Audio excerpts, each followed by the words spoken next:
Mic check. Major Tom to bomb control. Bomb control, this Major Tom. Yeah, we're flying out here in the wild blue yonder, looking for grizzly bears. What? This sounds like a C.W. McCall video. Alright, so last Friday I floated the last of the horses for the Legacy Ranch Horse Sale. I float them all every year before the sale, and we videoed a little of it. And of course, floating teeth is like the world's most boring thing in the world to watch, so we've got it sped up here, supersonic.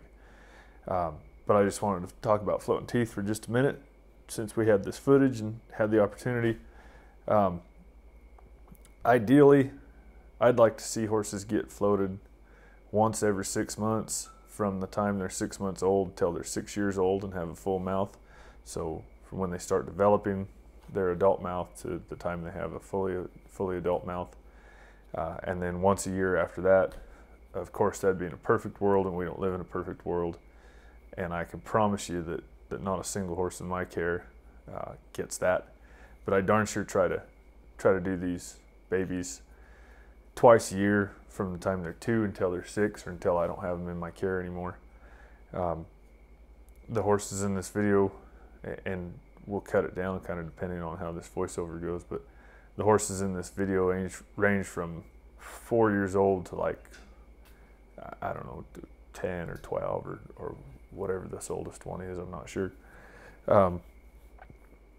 And a couple of them had been floated before by me because they've been in my program.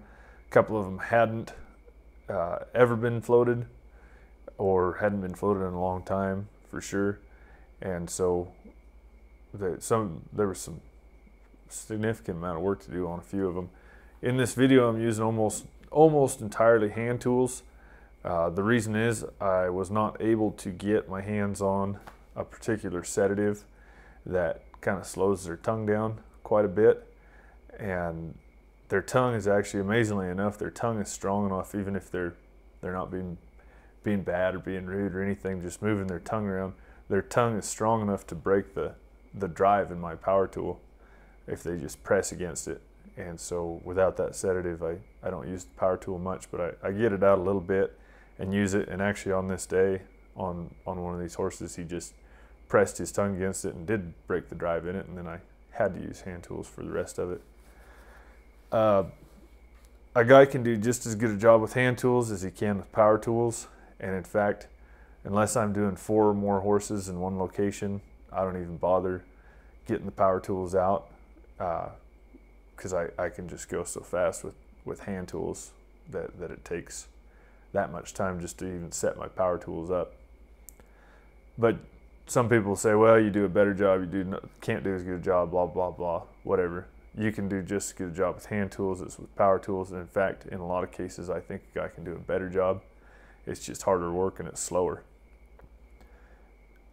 Another thing to say about hand tools and power tools, at most of these equine dental schools where they teach with power tools, they teach to the practitioner to do everything by sight. And you'll see these guys with flashlights on their head, and I wear a flashlight on my head too. But they teach everybody to do everything by sight and not by touch. I was taught to use hand tools originally, and then I taught myself how to use power tools. I think that's just doing it by sight or just doing it by touch is really taking away an important tool. There's some things I can see that I didn't feel or felt wrong. There's most definitely things I can feel that I didn't or can't see.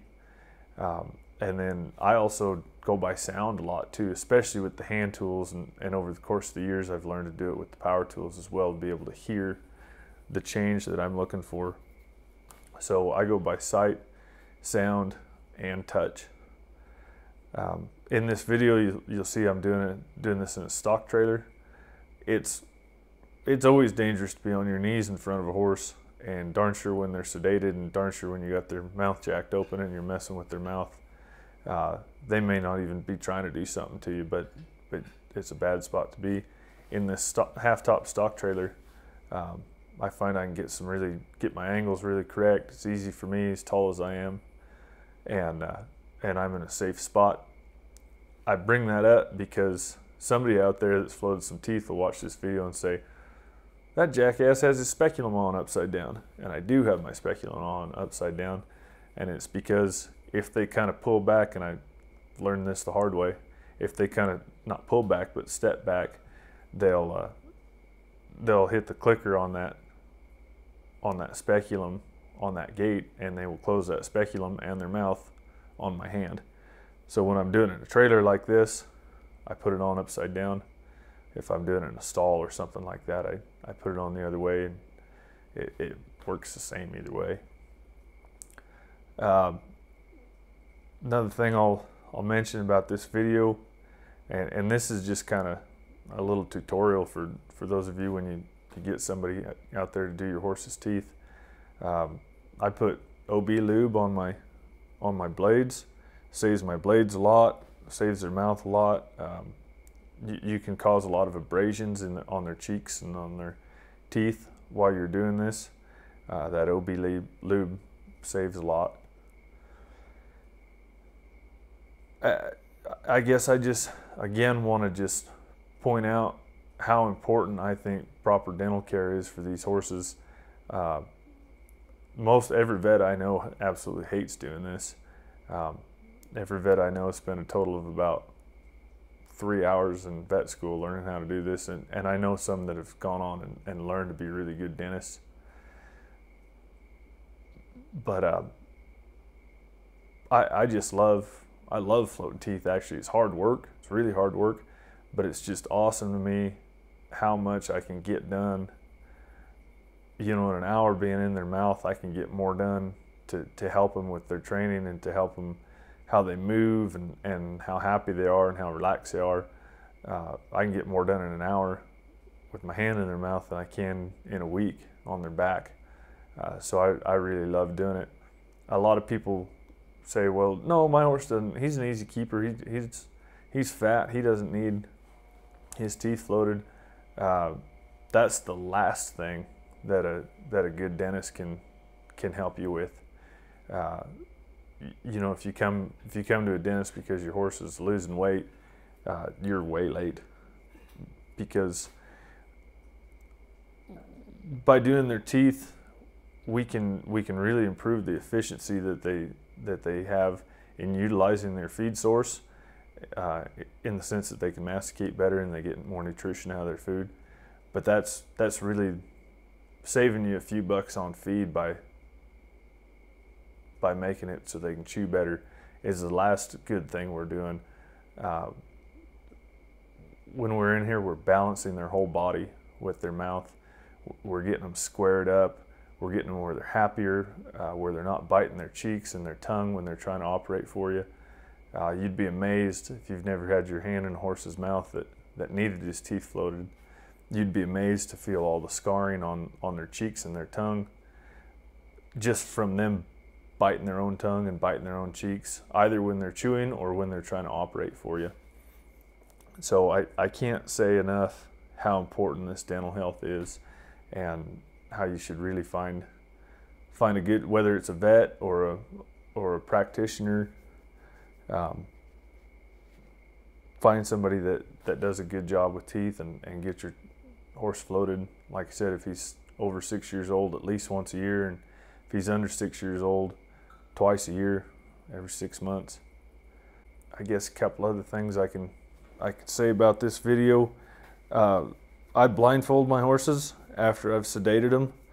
I don't know anybody else that does that, but I've found that by blindfolding them, just the light from the sun, or whether you're in a barn or whatever, just the light causes them to come out of that sedation a lot faster. And so by blindfolding them, I can use less drugs and have it work better. And I come across some horses that really don't like being blindfolded, even if they are sedated, and so then I take the blinds off. But for the most part, I find it works really good for me. I've heard some people say about bit seats that, oh, that's just the way these dentists charge you more. Maybe some of these dentists do charge more to put a bit seat in. I don't know. To me, putting a bit seat in or touching up an old bit seat, that's just part of the process. I don't charge any more for it. But anyway, if you've talked to somebody that says, oh no, they don't need bit seats, yeah, that guy's wrong. They need bit seats. Bit seats are a good thing. It's going to help you a bunch. They're going to utilize their food source a whole bunch better, for one, but they darn sure ride around a lot better. It's a good thing to do. There's a lot of dentists and practitioners both that spend a lot of time on those incisors and do a bunch of stuff that is really just for looks. They need to have their incisors squared up and everything ought to be straight in there, but I've seen guys spend way more time than they need to on that. So that's something to think about.